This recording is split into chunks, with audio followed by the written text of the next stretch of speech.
So, hi guys, welcome to the next session. This session will cover up few more standards. Okay. So, in the last session, we are done with AS4 and AS5. The standard will pick few more standards. Don't think that I'm just covering the theory and leaving it off. Once we are done with all the standards, let us go through the past exam questions asked from all these standards. Okay. So, like how we have done leases and AS20, let us also do for all these standards also. Okay. However, since these are small standards, I'm gonna do it all at a time. Okay. So do not think that I'm not covering up the past exam questions from the standards. We will do. Okay. Now, to start with, since there would be some continuation, let us pick up AS29.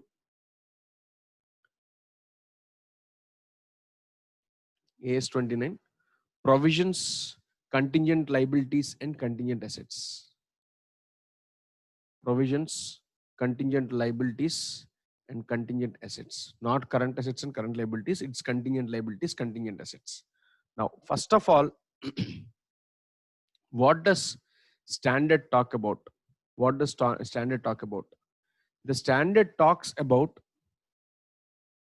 whenever a provision is to be created, on what basis would I create a provision? How much amount is it supposed to be? When should I provide for it? So these are few aspects which standard tells you on how provisioning is to be done. So for which first let us understand to what all this standard does not apply. That means there are few specific scope exclusions. I'll tell you what they are. The first one, if there is any provision covered in other standard. Now that means if at all any provisioning requirement is supposed to be done because of reasons mentioned in some other standards. What some other standards do we have? For example, in AS7 construction contracts, he talks to you about expenses provisioning and all. Okay. So in such regard, this standard is not supposed to be applied. Okay. This standard is not supposed to be applied. Apart from that, there would be instances where in AS19 leases, there are certain areas where provisions are required to be done. Of course, we have not dealt them in deep because that is a subject which is related to final. Okay. In standard itself, there are few components which we have not covered in leases. Okay. So there are specific points which are going to be covered in CA final. However, I'll just give you a slew of what it is. Okay. I'll give you a slew of what it is. In AS19, he talks about expense provisioning. That is your lease expense provisioning. Okay. So in the financial year in which you're going to incur the lease expense, that is supposed to be provided, and there is something called straight lining which we have discussed already. Okay. In straight lining also this concept comes with respect to provisioning. That means maybe at times we might not incur the expense. However, standard suggests you to provide for something extra, or it may ask you to consider it as prepaid in some cases. Okay. So such circumstances, there is the standard is not applicable. Apart from this, there are couple of standards which are not part of your syllabus here, but is part of CA final. There is something called employee benefits, AS15, in which it talks about how provisioning is to be done in case of AS15 with respect to employee benefits, how much provision is to be created and all. It talks about it. So this standard does not apply to that. And lastly, deferred tax, AS22. There is a question raised here. Is AS15 similar to ESOP? Actually, not at all. ESOP is completely different, and this is completely different. Okay. So don't bring both of these concepts into a single platform. Not at all correct. Okay. So both are completely different concepts. So let us not bring them together now. Okay. So that means if at all a provisioning is required to be done under any of these four standards, it is purely dealt by those standards only. It is not something which is covered by this standard. That's what I just wanted to convey here. Okay. So once, this is first reason. Second, provisions resulting from financial instruments that are carried at fair values. That means provisioning for financial instruments. Now, what are financial instruments and all? You will understand them when you go to CA final. Okay. So for now, don't bother about financial instruments much. There's a vast subject which is there in CA final, which you would see there. In financial instruments also, there are some reasons and situations where provisioning is required. In such case, this standard is not applicable. Lastly, executory contracts and insurance contracts.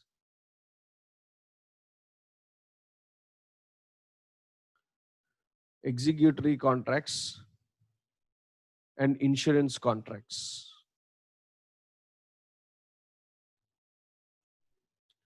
So if there is any contract which is yet to be executed, okay, in such cases, and any insurance contracts which are with policy holders, so these are something which you are supposed to not apply this standard. These are instances where the standard is not applicable. Reason is very simple, logically very simple. If you observe in insurance accounting and all, there are some provisioning norms. Okay, there are some provisioning norms in insurance accounting. In fact, even in banking also you have that. Okay, that is from the insurance company's perspective. From the other side, that is from the policy holder side, if you observe from the policy holder side also, there could be some insurance contracts which you are taking. Okay, and you would like to provide an amount. Okay, an amount of provisioning. So in such cases, this standard is not something applicable to them. Okay, so predominantly these are few specific exclusions which are made by the standard, to which it is not applicable. AS 29 is not applicable. Now let us get into and understand what definition a provision has got. What definition provision has got in this standard. So provision is basically a liability. Okay. Yeah. Provision is basically a liability which can be measured. Which can be measured by using substantial degree of estimate.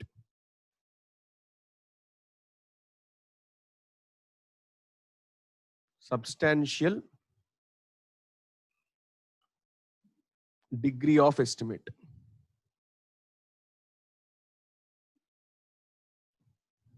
Okay. Now, what is the substantial degree of estimate and all that stuff? It's basically nothing but it is first of all a liability. That means I know I have to pay this in future. I know I have to pay this in future. And the most important thing, I can measure it. I can measure it. That means I can quantify the money which I'm supposed to pay. I can quantify the money which I'm supposed to pay, and uses a substantial degree of estimate. That means to what extent is this going to be payable, or what would be the value which I'm going to pay. The value which I'm going to pay is something which I can measure. In such cases, it is identified to be a provision. Simple. Okay. Now let us see when it is supposed to be recognized. Now there is in standards, if you observe, there is something called recognition, measurement, okay, re-recognition at times. Okay, these are few things which you keep seeing in the standards. What are they basically? It is basically nothing but At what instance am I supposed to identify it in my books of accounts? If at all I identify, what is the value I should attach to it is what measurement is. Subsequently, I may have to go back and see the original amount which is recognized is correct or not. Okay. Subsequently. Okay. So it is called re-recognition, or in fact, there would be something called as subsequent measurement. These are few things which you keep seeing inside the standards. The same thing we are seeing here also again. Okay. So let us see what is recognition. Recognition is basically in provision, it is subject to few conditions. Okay. Recognition of a provision is done subject to few conditions. First one is existence of your present obligation.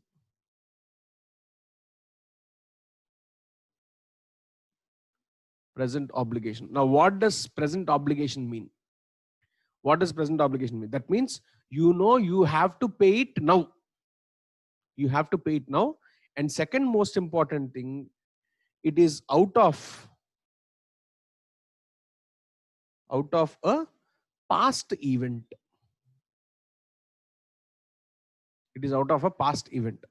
That means it is resulting out of a past event. I'll repeat once again.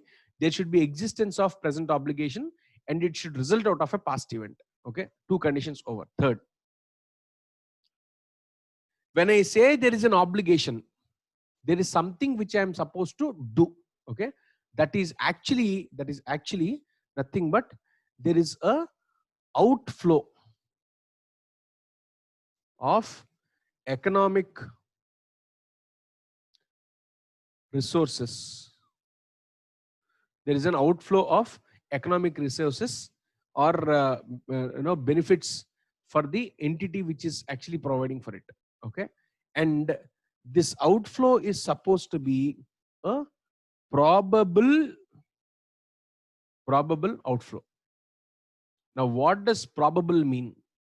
Probable indicates there are two words called, one is possible, second is probable. What does possible mean? What does probable mean?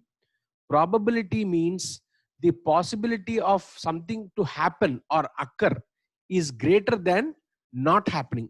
In such case, it is probable. Second side, what does possible mean? Possible means it may happen, might not happen. Okay. It may happen, might not happen. But probable is the likeliness for something to happen is greater. When compared to others. In such case, it is called as probable. Okay. Now, what we are talking here is about probable. The word used for provision is probable. Pro. Okay. Pro. This is how you can remember things. Now, next. And lastly, you should have a reliable estimate.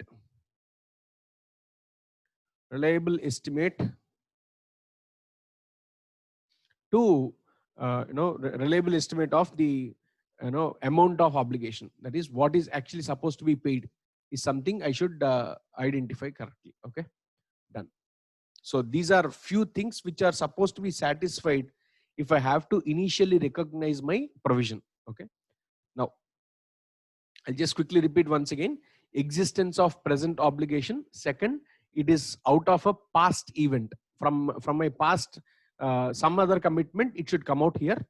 And then out of economic resources, that is probable out of outflow of economic resources. And lastly, there should be a reliable estimate of amount to be paid out. Okay. So if these four conditions get satisfied, you would initially recognize the provision. Okay. Now let us take an example. I have subscribed for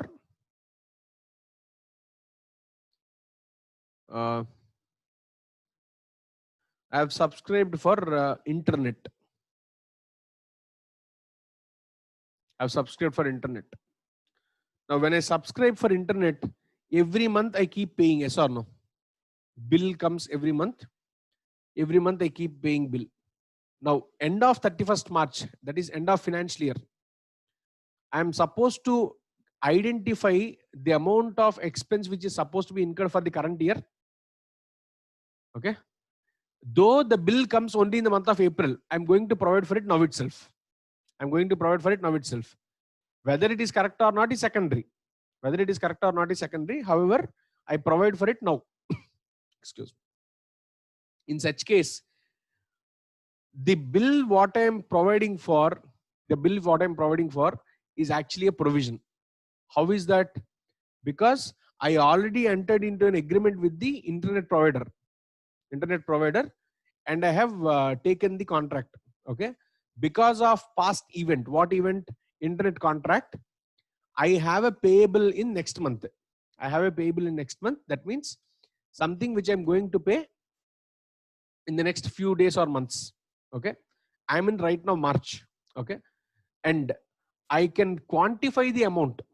That is, I know that this is the amount of bill which I'm supposed to pay. Say for example, every month the bill comes 500 plus taxes. 500 plus taxes. In which case I'm going to incur the same, yes or no? So same way, I know that there is a probable outflow of cash flows. Definitely I know that every month there will be a bill. Okay. So again, this is also a condition which is getting triggered.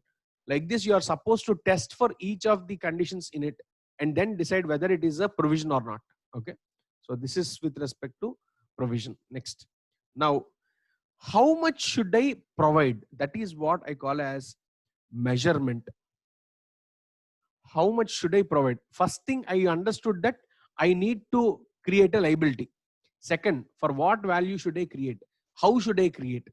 Always please understand, the measurement of provision is always a pre-tax value. What does pre-tax value mean? I'm going to provide for it before taxes. Okay. Second, I'm going to provide for it before taxes. And the these are supposed to be provided. Provisions should not be discounted to present value. That means these are to be taken at actual values. That is, no discounting is required.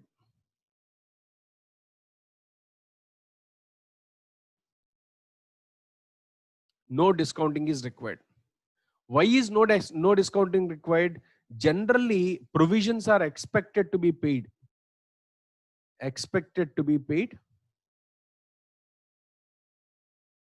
In next 12 months. These are basically short term. Okay. Provisions are basically short term. Okay. There are provisions which could be long term also. Non-current provisions also can be possible. However, what we are talking under AS 29 is about only current provisions. That is something which is supposed to be paid in next 12 months. Okay. Now, next. So this is about recognition and measurement. Okay. Once the amount is paid, once the actual amount is paid, it is actually nothing but the provision gets cancelled. That is, the provision in the books of account is closed. Okay. So this is about a provision. Now let us get into next concept, contingent liabilities and contingent assets. Contingent liabilities and contingent assets. Now, what does contingent mean? What does contingent mean?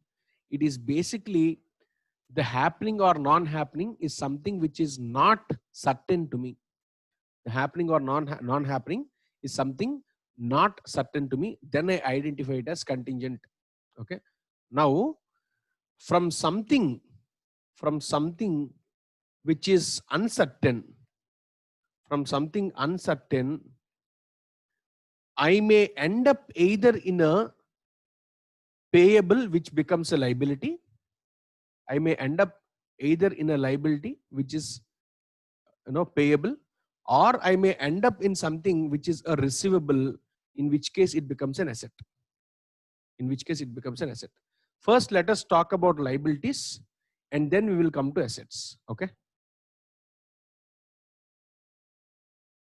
Now, when do you call something a contingent liability? There are two possible scenarios in this. There are two sets of conditions. If either of these gets satisfied, then you are supposed to recognize a liability. I'll tell you one after the other. Number one, there is a possible obligation. Number one, possible obligation. Now, when I earlier discussed about provision, I told you about probable and possible. What does possible mean? What is that I told you? It may happen, might not happen. It may happen, might not happen. Okay. There is a possible obligation that is arised from past events. From past events. Now, when I say possible obligation, it might happen, might not happen. That's what I'm telling you. A possible obligation from past events, and the existence of which will be confirmed only by the other. There is a third party who confirms about it. Okay, it is actually confirmed only on some decision which is taken by a third party. Okay. In such case, there could be one or more future uncertain events. There could be one or more future uncertain events which will decide my outflow. Okay.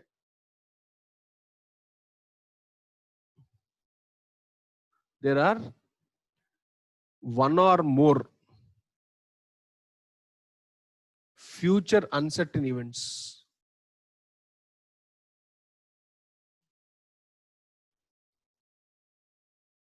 which decide my future cash outflow.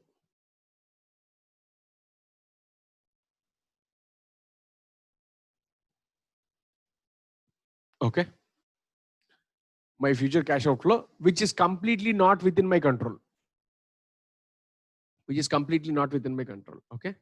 Now, in such case, you call it a contingent liability. First subject I'm talking about. Okay. There are two types of contingent liabilities I told you. The first one is a possible obligation. A possible obligation from past events. There are one or more instances, one or more future uncertain events which would decide my future cash outflows. In such case, you call it a contingent liability. Take an example. For example, court cases. Court case. Okay. You entered into a contract with the customer. You failed to deliver your promises, and the contract clearly indicates that you are supposed to pay 10 lakh of rupees in case you fail to satisfy the contract. Okay.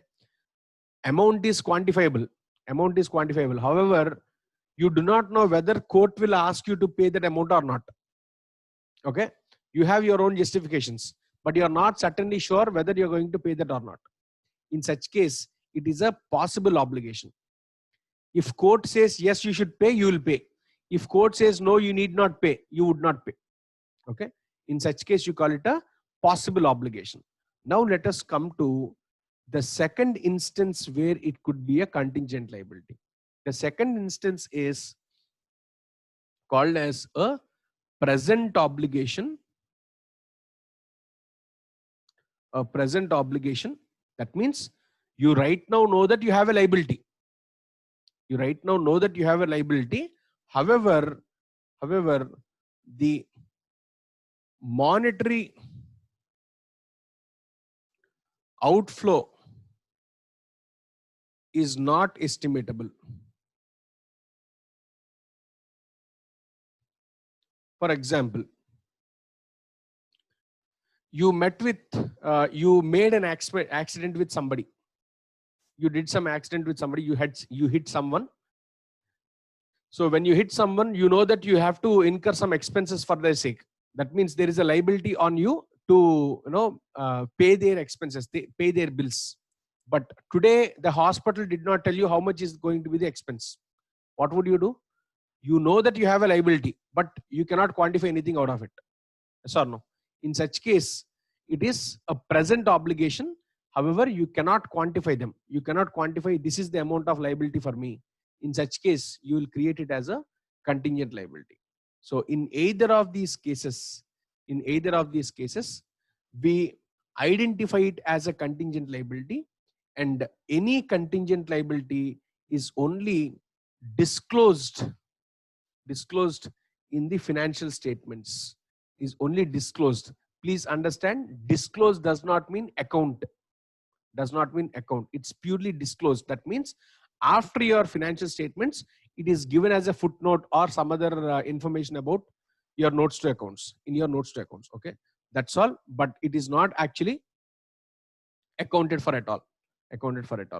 Now moving ahead to the last part, that is your contingent assets. Moving ahead to last part, contingent assets. Now, what does a contingent asset mean? Just like your contingent liability, if you are in a favorable position from a other, from another party. For example, say you are the customer who has actually entered into a contract with a supplier. The supplier failed to satisfy your terms. The contract says that if at all supplier fails, you would receive 10 lakh rupees of compensation for whatever wrongs he has done. In such case, you might receive, and you have approached the court. You are waiting for the court decision to tell that yes, he has to pay me. In such case, you call it as contingent asset. Okay. Otherwise, same second scenario, probable present obligation for the other party. Today, you don't know how much is going to be totally incurred by me. In such case, it could be a present obligation as well. Okay. So in either of these cases, you call it a contingent asset. And contingent assets also, they are not accounted. They are only disclosed. Okay. They are only disclosed, and that is, they are only shown as part of notes to accounts. Clear? So this is with your provisions, contingent liabilities, and contingent assets.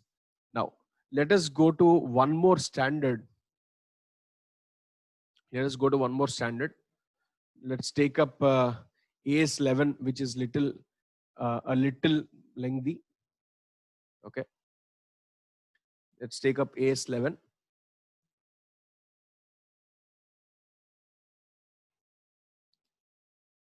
AS 11 talks about foreign exchange, that is accounting for foreign currency transactions, foreign exchange rates and all.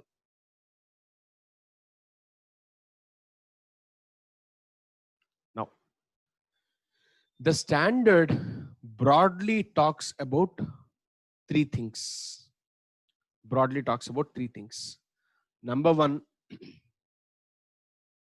whenever a foreign currency transaction happen, it's accounting. Foreign currency transactions and their accounting.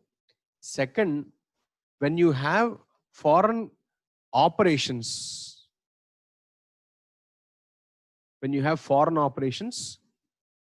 their conversion into Indian rupees, that is their trial balance conversion into Indian rupees. Okay.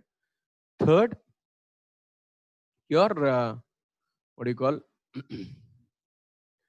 forwards, that is future contracts.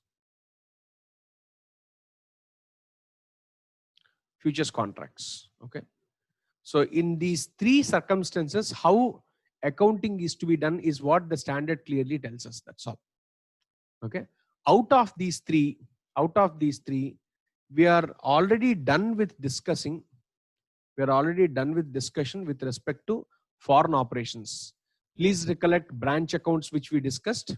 Please recollect branch accounts which we discussed, in which we talked about two categories. One is called as integrated foreign operations and non-integrated foreign operations, IFO, NIFO. Okay. So your conversions into Indian rupees is something which we already know. Okay. All we need to now understand is how a foreign currency transaction would be accounted for and how your future contracts would be accounted for. Okay. So these two, let us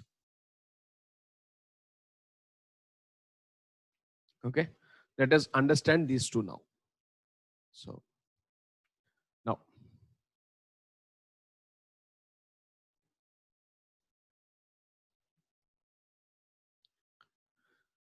first, let us take foreign currency transactions. Okay. So what are foreign currency transactions? For example, an entity may transact with another party who is out of country. Take example, I am sitting in my hometown. Say I am right now in Andhra Pradesh, AP. Okay. And I'm transacting with a party who is in Malaysia. Okay. Malaysia. Now, when I'm transacting with a party who is sitting in Malaysia, I will have to transact with him in ringgits, that country currency. Okay. In such cases, how do I account for such transactions is what the standard tells you. Now, there are two things here. Number one, something called as initial recognition. Second, subsequent measurement on the balance sheet date. Okay. Now, what does initial recognition mean? I will first tell you two types of transactions. One for a foreign currency payable transaction, that is a transaction in which I have to pay money to some other party. Okay. Foreign currency payable transaction. Second transaction in which I have to receive money from the foreign currency. Okay. In foreign currency. So let us first take, for example, I purchased some goods from Malaysia. Okay. Say the goods which I purchased, I placed order on 1520. The value is, I have purchased 1000 units of some product. I've ordered 1000 units of product, and he says each unit is 1 ringgit, is what he has stated. He has stated that each unit is 1 ringgit. Now, if 1 ringgit is the rate, when I order, I will have a value of 1 ringgit into 1000, which is 1000 ringgits payable by me. Okay, payable by me. But when you order, will you pay? You will never pay in an international transaction. You will wait for the delivery to you to happen. Okay, that means when you actually order, nothing would be paid. But you would actually account for it on receipt of goods. Okay. When you receive the goods, you are supposed to recognize the item in your books of accounts for purchases. Okay. Initially, you will record it only as a credit purchase. For example, on the day on which you received the goods is 10th May 2020. On which date 1 ringgit is actually 15 rupees. That means initially you will record this purchase transaction in your books, credit purchase transaction in your books, stating purchases account debit to creditor 15 into 1000 units, yes or no? So it is going to be 15,000. How did I get 15,000? It is basically one unit, each unit is 1 ringgit, yes or no? I have purchased 1000 units into 1 ringgit per unit into 15 rupees is exchange price, exchange rate. Okay, so I would initially record my purchase transaction for 15,000. Okay, now I have waited for 3 days for making payment. On the 4th day, that is on 14th of May 2020, when I intended to transfer the money, 1 ringgit was 17 rupees. 1 ringgit was 17 rupees. Now what happens? I will have to pay 17,000 instead of 15,000 because of the 2 rupees which increased because of the foreign exchange rate increase. Okay. Now my amount payable in Indian rupees, if you see, in Indian rupees, INR, it is going to be 1000 units into 1 ringgit per unit into 17 rupees. This is the rate. Yes or no?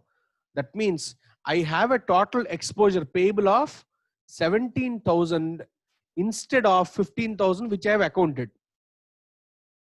Instead of 15,000 which I have accounted actually. Okay. I already passed an entry stating this is the entry which I have passed on 10th of May. Yes or no? It is purchase account debit to creditor. It is 15,000. 15,000 is the entry which I have passed. However, on the date of payment, when I actually settle it, on the date of settlement, the rate per ringgit has increased. It has become 17. In which case, what I would now do is I'm supposed to recognize this 2,000 rupees excess being paid. How would I do it? You will get multiple questions in mind. Should I add the 2,000 rupees to your purchases? First question. Should I consider the 2,000 as other expenses? Second question. Third, should I consider this 2,000 rupees as foreign exchange loss? Okay. Standard says whenever an accounting entry is passed, you cannot revisit it for rectification unless until there is a error in it. Okay. But here recording something for 15,000 is correct only. Initially recording on 10th, recording it for 15,000 is correct. That means you don't have an option of revisiting the same entry. What does revisiting mean? No. I'll strike this off 15,000. Now I'll take it as 17,000. Wrong. Okay. Instead, what suggests is leave the entry initially which you have passed. Leave the entry which you have initially passed. Now, while you are making this 17,000 of payment, there is 2,000 of excess what you are paying now. Yes or no? The 2,000 is supposed to be considered as an exchange loss for you. An exchange loss for you. Such exchange loss should be identified separately in P&L account. Okay. Foreign exchange loss is supposed to be identified separately in P&L account. Okay. This is what standard suggests you to do whenever you have a foreign currency transaction. Now, that means the entry what you would pass here would be creditor account debit 15,000 which you initially passed. Okay. Then you have something called loss on foreign exchange 2,000 to bank 17,000 which you are paying. Okay.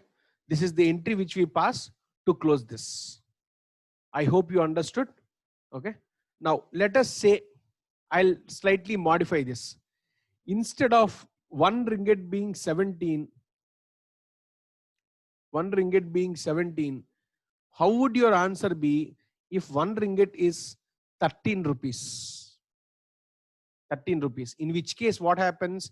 My total payable is now only 13,000. Yes or no? Because this has become 13 here. My total payable is 13,000. How much did I initially account as payable? 15,000. Okay. So what standard says in such case is that 2,000 rupees is to be considered as an income to you, as a profit for you in foreign exchange gain, foreign exchange transaction. So in such case, entry would be creditors account debit 15,000 to bank. You are now paying only 13,000, and the balance 2,000 is actually foreign exchange gain, which is 2,000. Clear? This is what you are supposed to do in case it is a gain. In case it is a gain. I hope you are able to follow. Okay. Now let us move to another transaction. Another transaction. Say on 1st of May 2020. 1st of May 2020. You entered into a sale transaction for 1,000 units,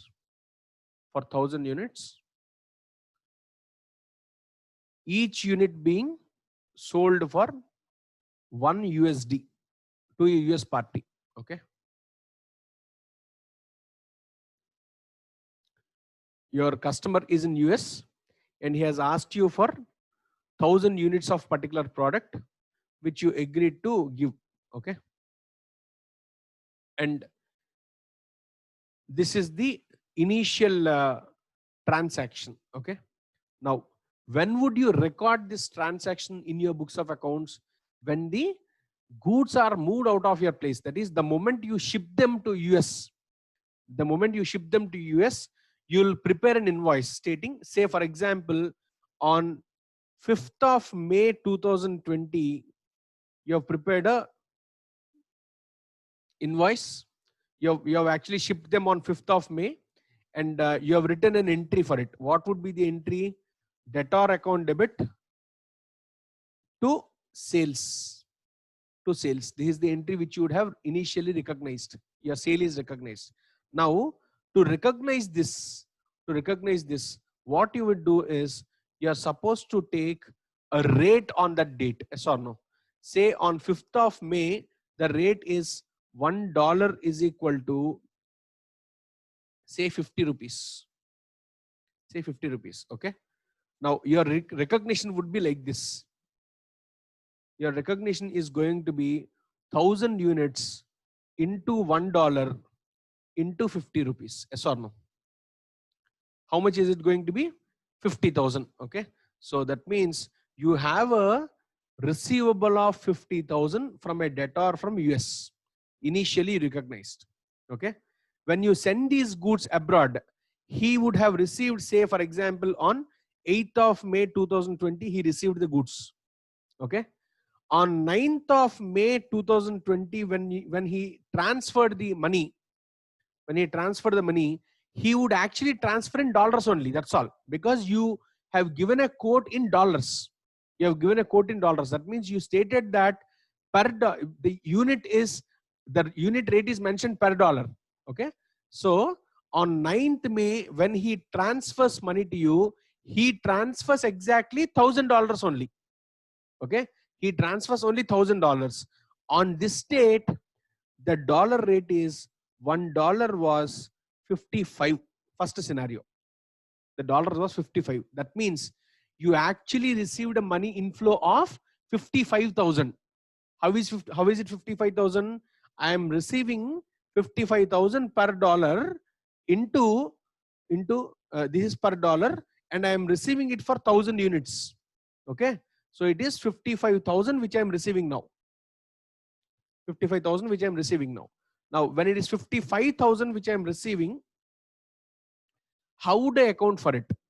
Standard says the extra 5,000, whatever you are receiving, is basically a exchange gain for you.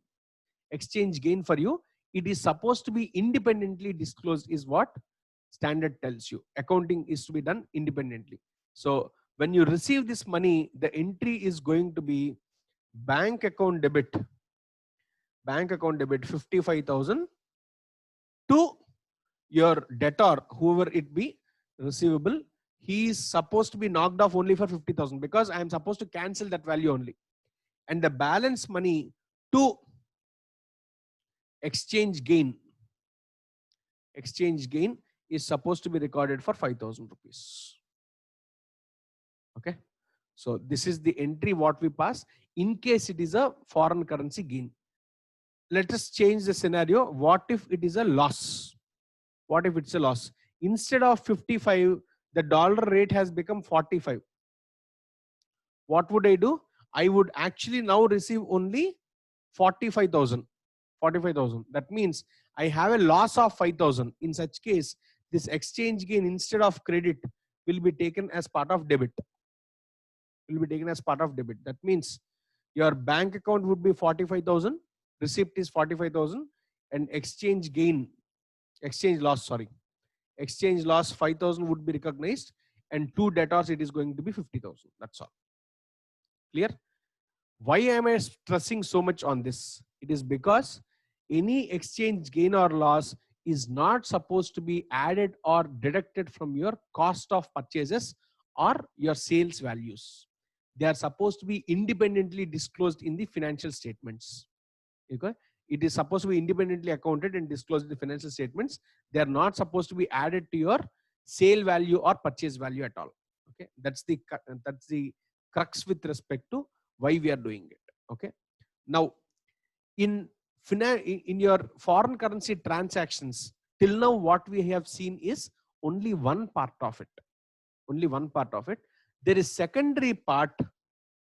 Secondary part which we talk about subsequent measurement.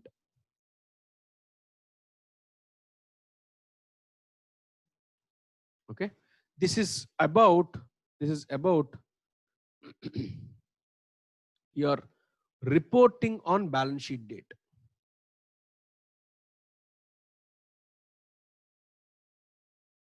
Is about reporting on balance sheet date. In the last two scenarios, what we saw, last two examples, what we saw, if your financial year is from April to March, we spoke about two scenarios which started in the month of May, ended in the month of May only. Yes or no? No big difficulty for me. What if a transaction is entered into just before the financial year and it gets settled after the financial year ending? Okay. In such case, what standard suggests is the profit or loss, whatever you are recognizing in your books of accounts, is supposed to be split between the two periods. On what basis? Based on the rate on the balance sheet date. Based on the rate on balance sheet date, it is supposed to be split. Let us come with an example, then you will be able to understand it better. Okay. So, number one, illustration one. My financial year ending is April to March. Okay. I entered into a transaction on 1st of March 2020. Okay. I entered into let us take a purchase transaction first. Let's take a purchase transaction. Okay. So purchases, if you observe, on 1st March, I entered into a 1,000 units purchase transaction. Each unit, I'm importing these from UK. Say it is pounds. Okay. Pounds. Each unit is £1, and each pound is 80 rupees per pound. Okay. Now, initially, when I entered into the transaction, 80 rupees per pound is the rate. So, my initial transaction on 1st of March, when I received the goods, for example, I received the goods on 1st of March only. Okay. the value is going to be 80,000. Okay. And he says, the supplier says the payment terms are delivery plus 2 months. That means I have 2 months time to pay my creditor after I receive the delivery of goods. On 1st of March, I received the goods, and on 30th of June, I can make payment, because he says 2 months from the date of delivery. Okay. So I have 1st of March to 31st March, 1 month, and from 1st of April to 30th of April, it is 2nd month. Okay. Now, on 30th of April is my settlement date. Okay. My transaction date is 1st of March, but my settlement date is 30th of April. Now, in between these two dates, I have something called as my balance sheet date. This is my balance sheet date. Right? On this date, 1 pound was 75. Okay. And on settlement date, 1 pound was 85. Okay. Now, what standard says is, whenever you have a transaction like this, which is being spread across 2 financial years, the exchange gain or loss should be split between those financial years based on the rate on the date of balance sheet date. Now, if you observe, I have initially recorded an exposure of 80,000. Okay, that is, I have recorded a payable of 80,000. What would be the entry initially when I record? It is going to be purchases account debit to creditor 80K. This is my entry which I have recorded. Okay, but on the balance sheet date, it has become 75 rupees. That means my amount payable has become, instead of 80,000, it has become 75,000. Okay, that means I've got a profit of 5,000. Now, what standard says is, this 5,000 of profit is to be recognized in this financial period only. So the entry in this case would be, my creditor is 80,000. I should fair value him down to 75,000 now. Okay. So I will have to recognize that 5,000 profit. So credit would be to exchange gain. It is 5,000. How did I get this 5,000? It is basically 80 minus 75 into 1,000 units. Okay. So credit is done, 5,000. Debit, whom should I do? The creditor from whom I purchased is supposed to be debited. Okay. Creditor's account, it is going to be 5,000. Creditor 5,000. So this is the entry which you pass on 31st March 2020. Clear? These are the entries which you are supposed to pass in 1920 financial year.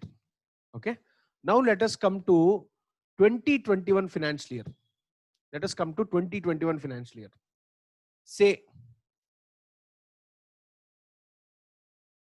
on 30th of April, when I intended to make payment to him, the value has become 85. Yes or no? The rate per pound has become 85 rupees, which means it has surged to 85 from 75. From 75, it has become 85. That means there is an increase of 10 rupees. I'm supposed to make a payment of 85 into 1,000 units. Yes or no? I'm supposed to make 85,000 of payment. 85,000 of payment is supposed to be done. So what standard says is, in your books of accounts right now, creditor is there only for 75,000. Okay. Creditor is there only for 75,000. What you would now do is, that increase of from 75 to 85, the difference of 10,000 is considered as a forex loss. A forex loss. Okay. So now let us see how it is done. Accounting on 30th of April 2020, the entry would be creditor account debit 75,000, loss on foreign exchange 10,000. How did I get this 10,000? It is basically 85, that is the settlement date exchange rate minus your exchange rate on 31st March, that is year end exchange rate, into number of units you have purchased. Okay. To bank it is 85,000. Clear? This is the accounting entry which you pass. Okay. Now what we have actually done is you have transferred a 10,000 of loss into 2021 financial year and recognized a gain of 5,000 in 1920 financial year. If you net off these transactions, your effective gain or loss from the transaction is 5,000 of loss only. However, you are trying to showcase it in two different periods based on the rate on date of your balance sheet. Okay. So this is the split up what you have done here in your entire example. I hope you guys understood. Okay. Now let us do one more example. Let us do one more example for receivable. Okay.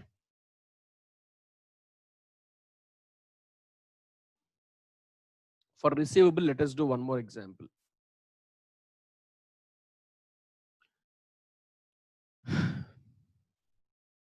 Say you have entered into a transaction on 1st of March again, 1st of March 2020.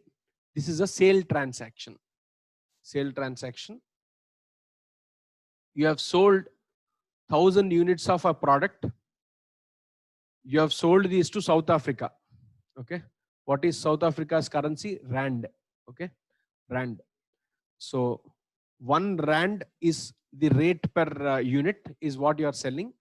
And each Rand on the date rate was say 10 rupees.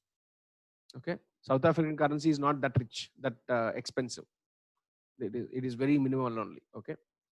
So 1 Rand is 10 rupees on the date when you entered into the transaction. That is when you supplied goods to your customer in South Africa, you have recognized a value for 10 rupees. Okay. So on this date, entry what you would have passed is, on this date, the entry what you have passed is your customer, that is debtor account debit.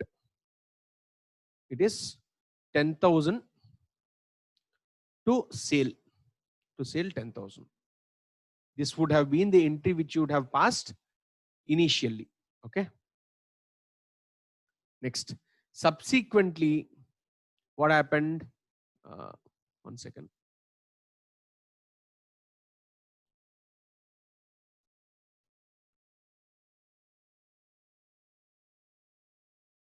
Okay. Subsequently, what happened? There is a financial year ending, that is 31st of March 2020. Okay. On this date, the Rand rate has fallen down because South Africa water is very less, very scarce South African water. Okay.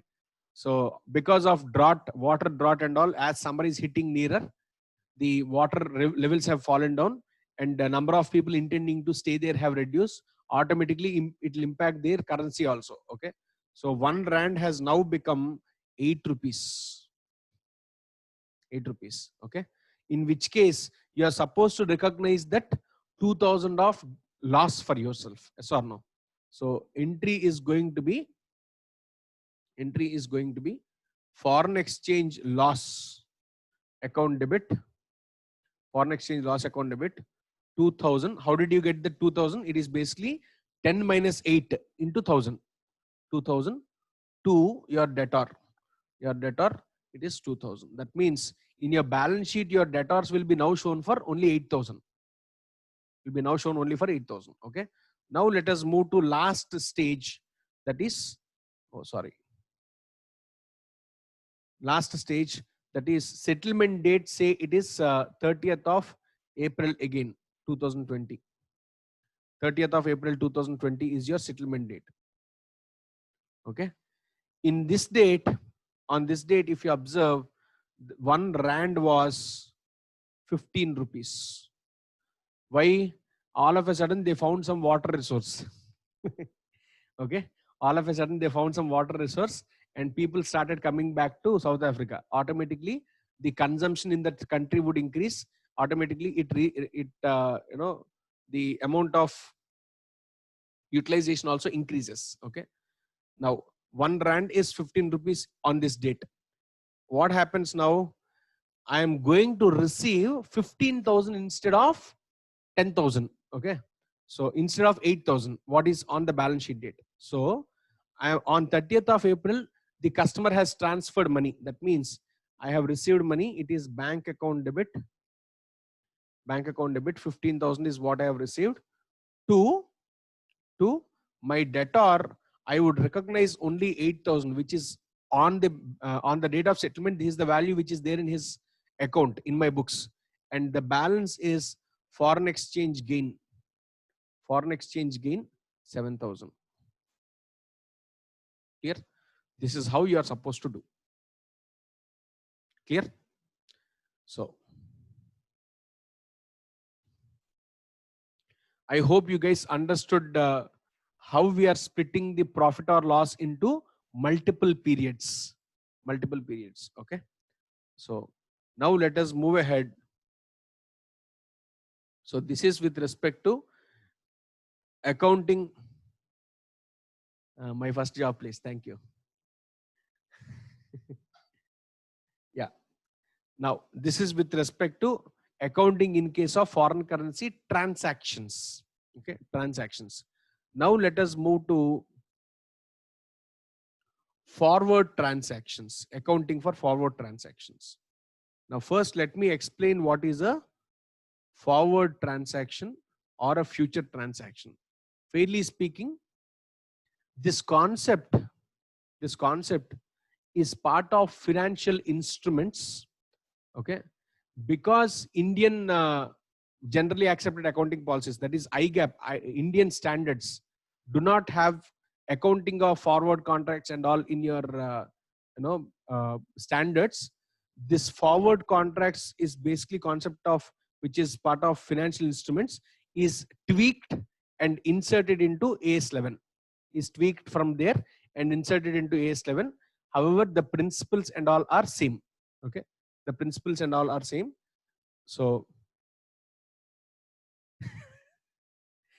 you want mango example? I don't exactly recollect what I gave you then. I'll try recollecting.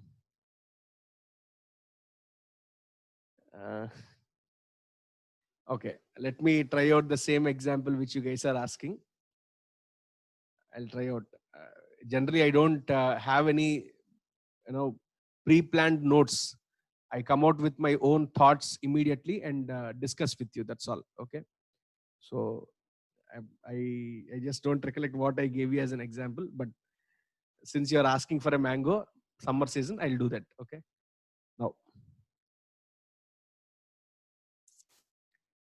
Okay. Say on 1st of January 2020, I'll first, before we get into Forex related forward contracts, first we will understand what is a forward contract. Then we will get into, your Forex accounting part. Okay. On 1st of January 2020, since summer is coming, yeah, I recollect that now. Okay. Since summer is coming,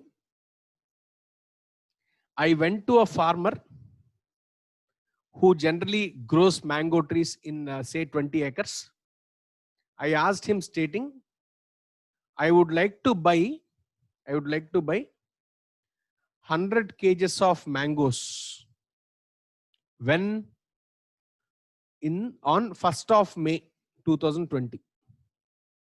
On 1st of May 2020, I would like to buy 100 kgs of mangoes. Okay. For which I am entering into a contract with this guy on 1st of January. That means I am entering into contract 4 months in advance. 4 months in advance. Now, on 1/1/2020, when I entered into the contract, he agreed that now generally mangoes would get a demand only in the month of April and May. When somebody comes to him for an agreement of contract on 1st of January, he'll be really happy. Yes or no? He'll be really happy and tries to capture the market. Yes or no? Now, generally in the month of May, each mango may be sold for 100 rupees. Okay.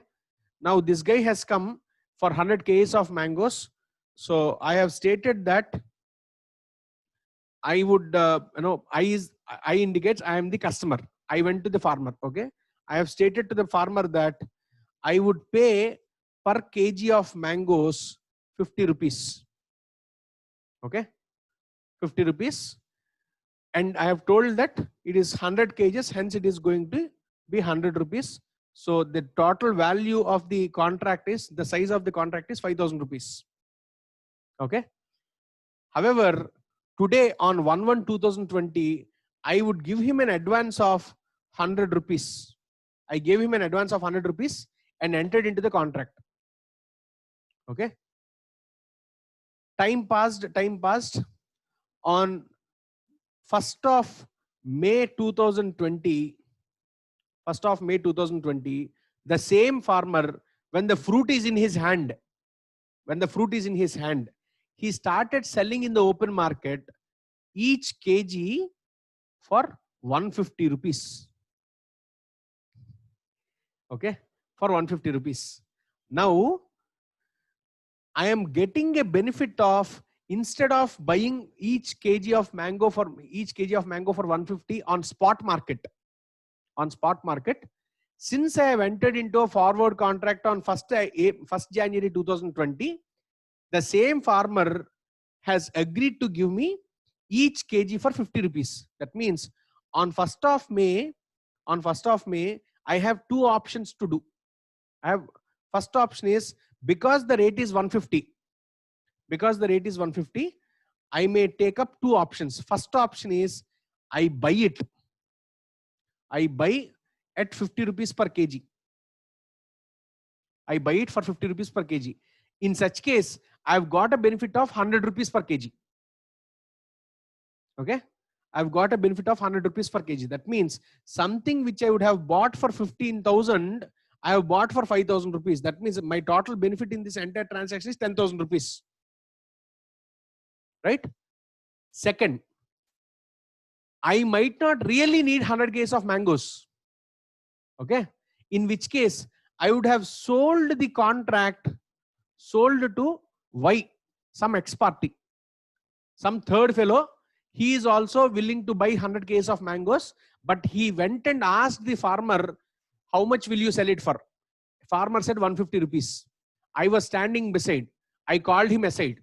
I told, look, with the same farmer for the same fruit, I entered into a forward contract long back for 50 rupees. If you want, I'll give you that contract. However, if I have to give you that contract, you should give me 20 rupees per kg.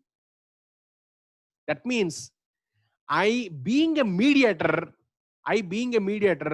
because of the forward contract which I've purchased long back, I'm getting a benefit of, by selling the contract to some other third party, I'm getting a benefit of 20 rupees per kg. That is, for 100 kgs, I get a benefit of 2,000 rupees. Now you may think, sir, don't you think it is a loss for the party whoever is buying from you? Actually, not at all a loss. He would have actually bought the same 100 kgs for 15,000 rupees had he bought directly from the farmer. Yes or no? Instead, because of buying from me, he is paying 2,000 rupees to me and to the farmer 5,000 rupees. That means the total expense from his hands is only 7,000 rupees. Yes or no? In such case, this is the first possible scenario which I do. Okay. Now, this is a case where 1 kg per mango, it is 150. 1 kg per mango, it is 150. Let us think about the other part of it also. Just before May 1st, say in the month of April, end of April, there is a huge rain, huge wind and rain. What happens to the crop, mango crop? Everything falls down. Yes or no? When huge wind and rain comes, automatically the crop falls down. Now, when the crop falls down, the value would be very less because it is not fully grown. It is not fully grown. As of 1st May, it would have grown really full.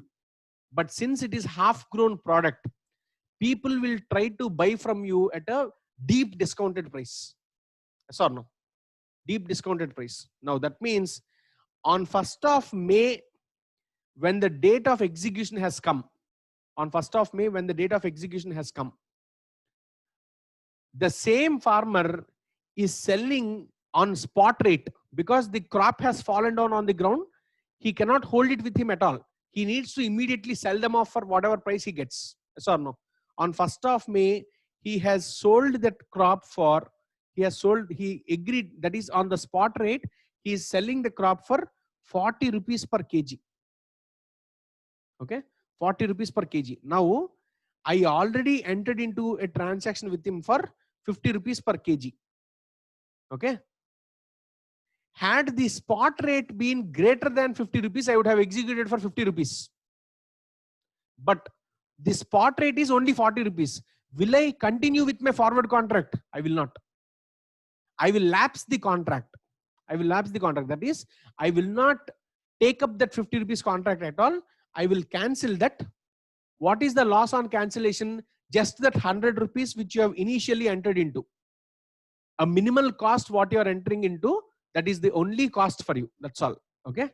But you are getting mangoes for 40 rupees per kg. That means now if I enter into the spot rate, I would incur 4,000 rupees.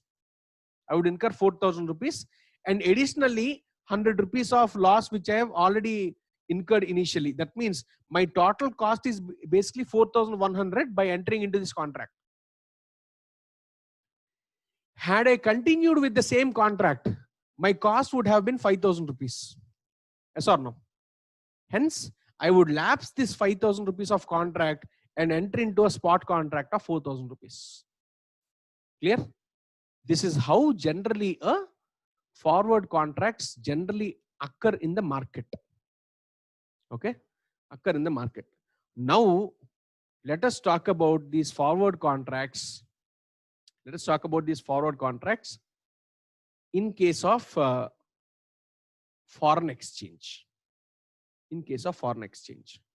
This is very interesting. Please listen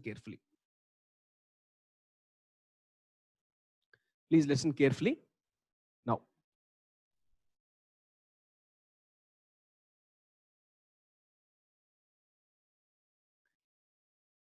I know I am going to purchase a particular machinery from US 6 months from now, for example.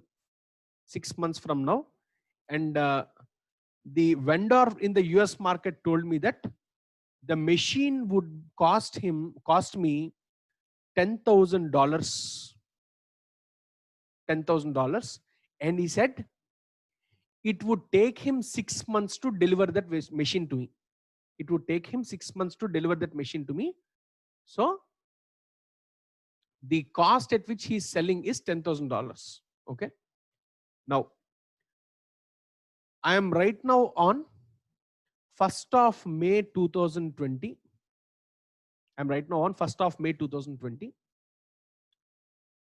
Today, the forex rate, that is $1 rate today, is 50 rupees. Example. Okay. That means I know I am going to incur a cash outflow of 5 lakh rupees because 50 rupees into $10,000, it is 5 lakh rupees. Okay. Now, at the end of 6 months period, I am expecting that this dollar rate, is expected that it may go up to 60 rupees per dollar. It may go up to 60 rupees per dollar. Okay. That is my expectation. To avoid this 60 rupees of dollar, what I have done is there are some private parties in the market, that is foreign exchange facilitators. Even your banks also do that now. And when I went to my banker and stated that, look, I have a 6 months exposure. I have a 6 months payable exposure. Okay. I'm going to pay $10,000 in the US market. I have to pay $10,000 in the US market, for which I will enter into a forward contract now itself. That means I am pre-booking $10,000, which you have to deliver to me, at the end of 6 months. Okay. So what the banker tells is, sir, today the spot rate of dollar is 50 rupees. Okay. We are also expecting that it would hit 60 rupees. Even they know, when I being a small participant in the market, if I get to know that it would hit 60 rupees, even the banker also would know that, yes or no? In which case he says, I will give you a forward contract for $10,000 at 55 per dollar. At 55 per dollar. That means he is willing to give me for 55 only. That means my exposure, instead of it being 6 lakh rupees, it would now be, because of the forward contract, only 5,50,000. Okay. I entered into a 6 months forward contract to purchase $10,000 at 55 rupees per dollar. 55 rupees per dollar. Okay. Now let us get into the end of 6 months. End of 6 months, the machinery has been dispatched to me. That means I have to make a payment of $10,000. Now on that date, the spot rate is $1 is 58. Luckily, because I entered into a 55 rupees forward contract, my payable is only 5,50,000. Is only 5,50,000. Had I not entered into this 55 rupees of forward contract, I would have ended up paying 58 rupees into 10,000, which is 5.8 lakh I would have paid actually. That means the benefit for me in this contract is the difference between these two. 30,000 rupees is the benefit which I've got in forward contract. Okay. Take another example. Instead of 58, the rate was 50 only. Okay. In which case, what would you do? You will lapse this 55 rupees of contract. Yes or no? You will lapse this 55 rupees of contract, and go with the spot rate only. You would buy $10,000 for 50 rupees and pay it off to your, who would be the party. Clear? This is how you do in forward contracts. Now, just like a foreign currency transaction, how we recognized exchange gain and losses, same logic is to be applied for forward contracts gains and losses also.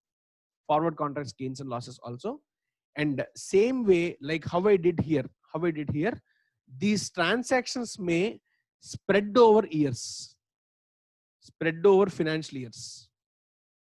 Okay. In such case, you are supposed to split the forward gain or loss from the date of entering into the transaction to balance sheet date, and from that date to settlement date, again it goes to next financial year. Okay. Same logic like how you entered, like how we recognized gains and losses in foreign exchange transactions. Same logic is to be applied even for forward currency transactions and account for it there. Okay. So let us take an example here and do. Okay. Now,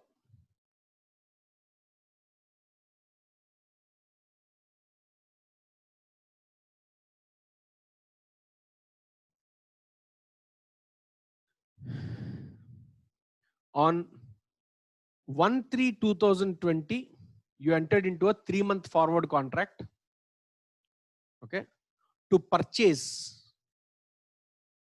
$100,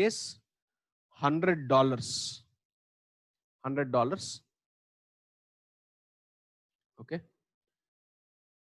at 50 per dollar, okay. On 31st of March, 31st March, so you are purchasing here 3 months forward, 3 months forward contract it is, okay. 31st March,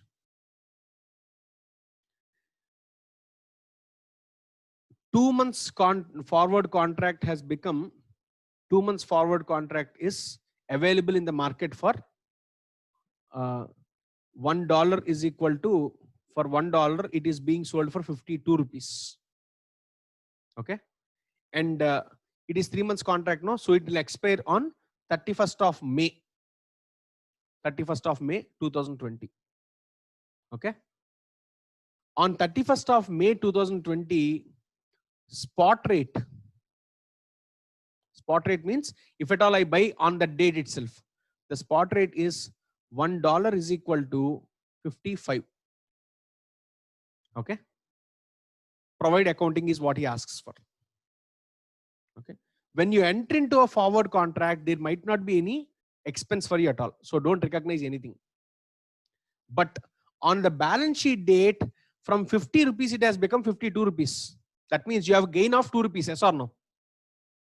You have gain of 2 rupees. You are supposed to recognize that gain.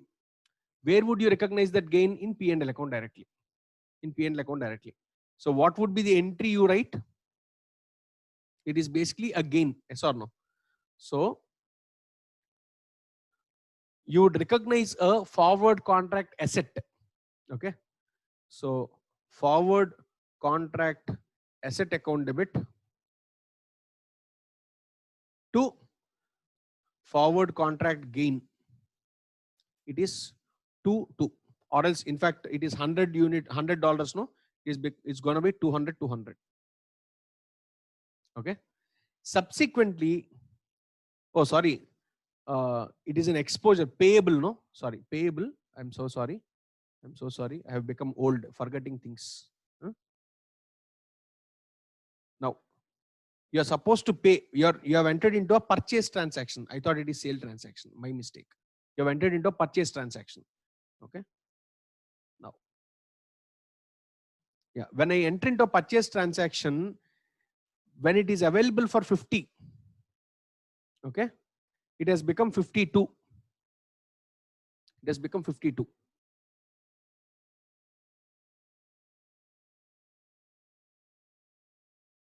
Oh yeah, I am correct only. I was doing it right way. So I am supposed to purchase $100 for 50 rupees. I'm supposed to purchase $100 for 50 rupees. 1 month later, if I want to purchase the same $100, the rate is 52. So I was correct only. Yeah, sorry for the confusion. So entry is going to be forward contract asset account debit to gain on forward contract. It is 200. Okay. Subsequently, if I would on the balance sheet, on the settlement date, that is when I execute the forward contract, it has become 55. Okay. So which means now I am supposed to recognize a gain of only 3 rupees because 2 rupees is already recognized here. Okay. 3 rupees is supposed to be recognized. It's going to be forward contract asset account debit 300 to gain. To gain it is 300. Okay. Later on you purchase it directly. Okay. So this is how you account in case it is a purchase. Now let's slightly tweak this illustration. Say it was not 52. It was not 52. 2 months forward contract is available for 48. 48. In which case, what happens? You have a loss. You entered into 50 rupees contract, but end of 1 month, it has become 48. That means the value has fallen down. That means it's a loss for you, yes or no? Hence, you are going to recognize that loss. Loss is going to be forward contract loss account debit 200 to forward contract liability 200. Forward contract liability 200. Okay. And same way, if there is a loss for you, here it has become 55, yes or no? It has become 55. So what would you do now? The entry here is going to be from 48, it has become 55. That means the gain in the next year is 7 rupees per dollar. Okay. So it's going to be forward contract asset account debit. Forward contract asset is going to be debited, and whatever forward contract liability which you created last year will be reversed now. Forward contract liability will be debited for 200. A forward contract asset for 500 is going to be created to forward contract gain for 700. Clear? So this is how you account in case of forward contracts. Clear? So examination questions would be predominantly like this. He would give you a existing 3-month forward contract rate, and then he gives you a balance sheet date rate, and then he gives you what is the settlement date rate. Asks you how much of profit is to be recorded in which year. Okay. So this is how you recognize and show it in your books of accounts. Good. So this is how we do, guys. I hope you understood, and we are almost done with this standard also. Okay. So any questions you may ask, otherwise we'll close it for the day. Any questions, please? Clear. All right. So we'll catch up next session again. Okay. Thank you.